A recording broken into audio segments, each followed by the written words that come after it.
for this video today, I didn't really have any plans for the voiceover going into it. I feel like I want to try and start making a point of thinking about some like theme or something that I can talk about. And so I ended up landing on just like talking a little bit about my newfound process with gouache through this painting.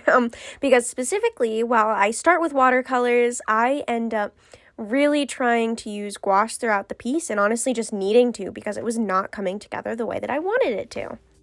So if watching me struggle with gouache in this tiny painting sounds like something you would enjoy, I'm Rory Flint. Feel free to call me Rory, and if you're new around here, hi, hello, how are you? Feel free to let me know in the comments down below. And if you're not new around here, what is up, my dudes? You know I like to create chill art content and a dope atmosphere, so let's jump into the video. I start off in a very normal way, just going in with a colored pencil that is similar to the color scheme I'm kind of thinking of using. And then I am just, going over the graphite sketch that I already had, that I did off camera. Almost always while my boyfriend or my dad is playing a video game, I do most of my sketching, and that is definitely the case for this.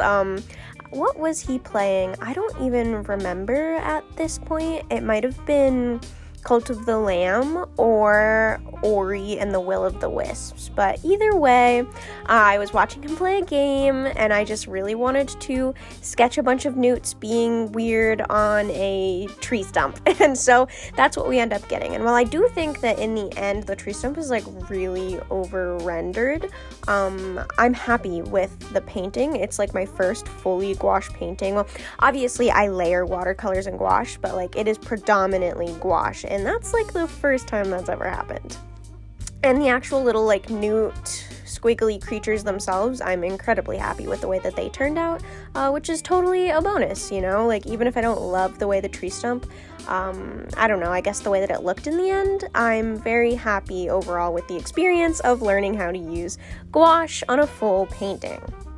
It was one of those things, gouache, that you hear about and you're like, what the hell is that? Like, that sounds like a made-up word, and I was made fun of by my family for, requesting it for Christmas one year. And eventually, I ended up getting a set of gouache and starting to fiddle around with this new medium that was really confusing to me. I always hated acrylic. I hated that I couldn't re-wet it. I found that it was very gloopy, and that I just generally didn't know how to work with it because I have grown up working and painting with watercolor. And so trying to switch to gouache, where you build more from dark to light than watercolor, which is light to dark, was incredibly daunting, very challenging, and not easy for me. And I feel like gouache was a nice happy medium because I could treat it kind of like watercolor and then also like start to learn how to build colors from dark to light, because oftentimes when I would integrate gouache into my watercolor pieces, I would end up needing to use the white as a highlight instead of the paper like you would with watercolor, because the white of the paper would just look so strange with the opacity of the gouache. I kind of feel like the way that the tree stump looks right now, I wish I had continued down this road of like softer but like harsh watercolor brush strokes than like the really opaque, stark contrast with the gouache that I end up with. I don't know. I guess as I watch the video, maybe what I have in my head isn't as bad as what I'm actually going to see, but I don't totally love this image of the stump that I have in my head, and what I'm looking at right now I actually like a lot more. I feel like there's something to the softness of the brush strokes, the softness of the colors, combined with kind of like the flat brush strokes that I like to use now to build shape and add dimension to my doodles and paintings, and I really feel like that was coming across a lot better than the way that the gouache ends up working out, and how I use it to enforce what was originally my creative vision for the tree stump. I don't have a lot of practice dealing with kind of busyness in my pieces, and so this was a nice reminder that sometimes I don't need to do so much in the background. You'll see that I actually I believe I first started integrating the gouache because of the background. It was not kind of working right with the busyness of the tree stump and all of the texture I was adding to the tree stump, and just you wait, the texture will get way more extreme and there will be a lot more contrast in the tree stump, and so I really found that background needed to be toned down, and that was just not something that I'd ever worked with gouache. I normally use it very minimally supplementally to watercolor to like add a little bit of contrast or a little bit more to create deeper shadows.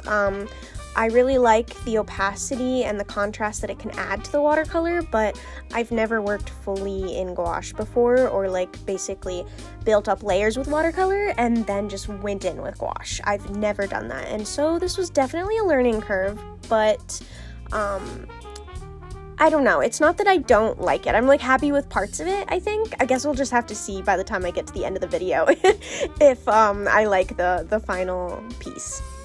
About this point in the video is where I start adding the gouache for that contrast that I felt like I was lacking, because I felt like the tree stump was potentially a problem, when in reality it was definitely the background.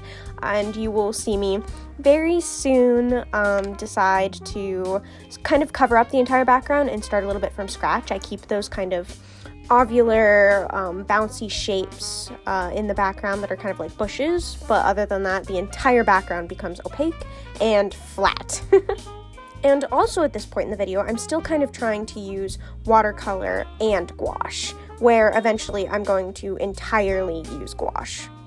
This was also one of those paintings where I really had to like take a step back, let the paint dry, and then come back to it with a new game plan and a new outlook. And so at the moment, I'm trying to figure out what colors I want to make the squiggly newt creatures that are hanging out on this tree stump. And I'm just kind of trying to look at the spread next to it, because I like to keep my spreads in color palette cohesive. And I'm trying to kind of compare the colors and be like, what would, look the best, fit the painting the best, and also kind of help these little newt creatures stand out from the clutter of the background that I have at the moment. But again, I reiterate, that will not last very long. So I end up choosing to go in with some Naples yellow gouache, of course, and then some red ochre gouache mixed with a little bit of white, and I think those are the two colors that I use for the newt squiggly boys. And then throughout like the entire piece, I'm using sepia, Naples yellow, and mixtures of those two together. And then I end up using leaf green, which I've never touched in my life, so it's very funny that I end up using quite a lot of it in this painting, but that background is just not it right now. It is definitely going through its ugly stage. And I proceed to kind of just make it uglier before it gets better. I think that maybe it needs more texture, the background that is. And maybe I need to go at it with some darker colors, which, oh my god, bad mistake.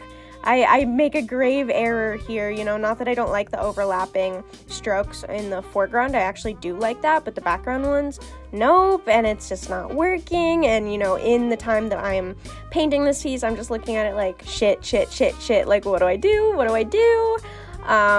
And, I'm starting to focus my attention on the tree stump and like see how that goes and really think about what I want to do to this background.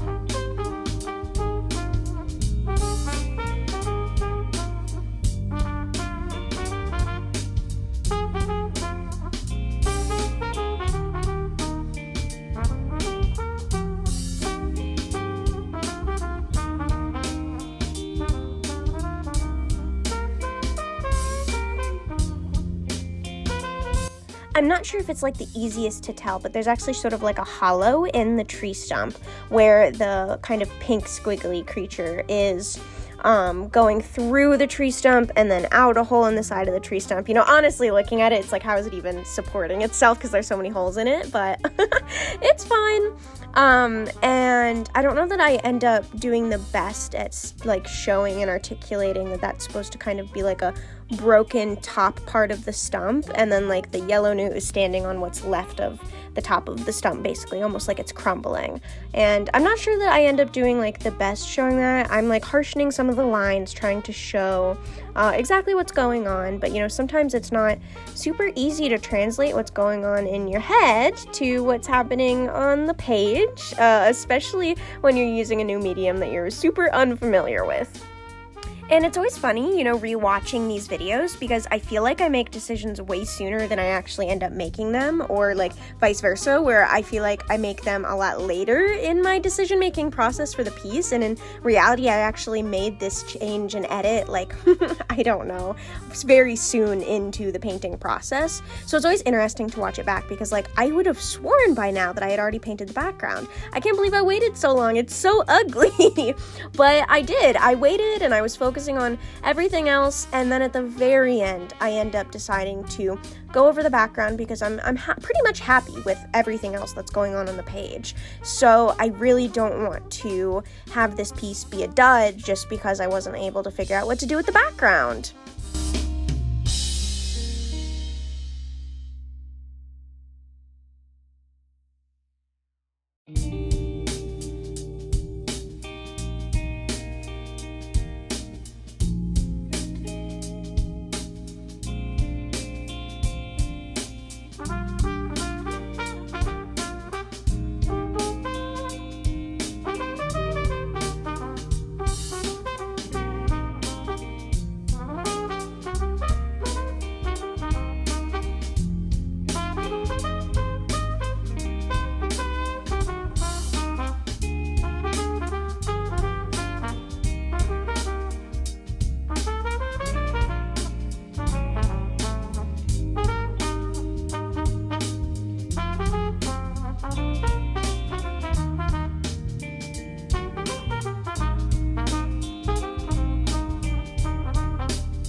And it's right here in the video, just a couple minutes before the end, that I finally decide to just take some gouache to the background and start flattening everything out. And I start with the bushes, and then I'm just like, you know what, screw it. I need to just totally cover the entire background in this color and just block it out and make it much flatter, because everything else that's going on in the piece is so busy that the background needed to be very neutral.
And oh my god, I can't believe I actually ink the entire thing before I cover up the background. Like, that's crazy. I don't remember doing that at all, but obviously, like, watching it back now, I'm like, yeah, that is how I did it, isn't it? Because, like, inking is normally my last resort. It's like, okay, I'm gonna ink it and see if that makes it any better.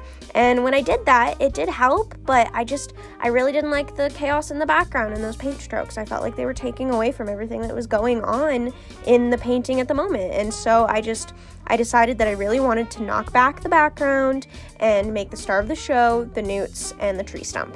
I kind of go back and forth on the different patterns that I want on these newt creatures, and just like the different, I don't know, like they looked too plain like this, but they also, like, I didn't want them to clash with everything else that was going on the page. So I kind of like take a second and I stare at the spread for a minute, and I'm just like, what do I do? What do I do? What do I need to, I don't know, work on to make this come together in the way that I'm really hoping that it still can?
going in with like a mixture of Naples yellow and leaf green, I think, and just kind of like going at the background and just trying. I think it takes a couple coats because I wasn't using it necessarily at its thickest.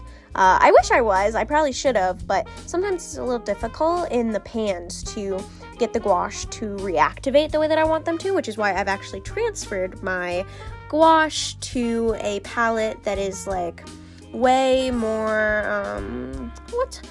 every time I forget those words. Instead of it being metal and with pans, it has like troughs, and you can kind of like just squirt out directly from the tube the gouache, and it's just, I feel like it's going to make a world of difference, because all I've heard is that you really shouldn't necessarily just reactivate gouache. Like, it can be reactivated, but you shouldn't use it solely for the purpose of like putting it in a pan and then reactivating it, because it's just 10 times easier to work with out of a tube. And I found that for all gouaches except Winsor & Newton's designer gouache, which works amazing both ways. Like, I think it's so creamy, and the way that it reactivates is just so pleasant. It's just really nice to work with. But with that being said, I end up with this final piece where the background is fully coated in gouache, and I just think that that really helped it finally start to look the way that I wanted it to. The foreground, I end up keeping those little paint strokes and even adding little details to them to make them look a little bit more like growing grass. And yeah, I really like it. I think I like it. I know I wasn't super sure, especially in the beginning with the tree stump, but I think that I'm happy with this piece, which is dope. So if you've stuck around this long into the video, thank you so much for watching. It really means a lot to me. I'm super excited to create content, whether people watch it or not, but it's an added bonus if someone actually ends up completing the video or even just watching it for a little bit and enjoying what I've created and what I'm doing. So with all of that being said, hopefully I'll get to talk to you in the next one. Bye!